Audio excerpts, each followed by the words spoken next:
السلام علیکم ناظرین، آپ دیکھ رہے ہیں ہمارا یوٹیوب چینل۔ آج ہم آپ کے لیے لائے ہیں ایک اور انٹرسٹنگ خبر۔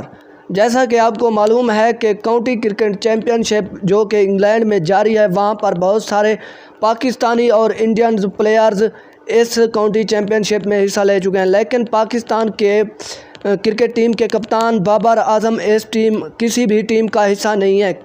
کیا وجوہات ہیں اس کے لیے؟ بابر اعظم نے اپنا ایک نیا بیان جاری کر دیا ہے۔ انہوں نے یہ بتایا ہے کہ وہ کسی دوسری ٹیم کے مقابلے کے لیے اپنی تیاری کر رہے ہیں اور وہ پریکٹس کے لیے بزی ہیں، جس کی وجہ سے انہیں ٹائم نہیں مل سکا کہ وہ کسی دوسرے دورے پر جا سکیں اور کسی دوسری ٹیم کی نمائندگی کر سکیں۔ اور بابر اعظم کا یہ بھی کہنا تھا کہ ان کی گھریلو وجوہات ہیں جس کی بنا پر وہ کسی ملک کا دورہ نہیں کر سکتے اور کسی ٹیم میں شمولیت اختیار نہیں کر سکتے۔ تو آپ اس کے بارے میں کیا کہنا چاہتے ہیں؟ اگر آپ کو ہماری ویڈیو اچھی لگی تو کمنٹ سیکشن میں ضرور بتائیں اور ہمارے چینل کو بھی سبسکرائب کر دیں۔ Thank you.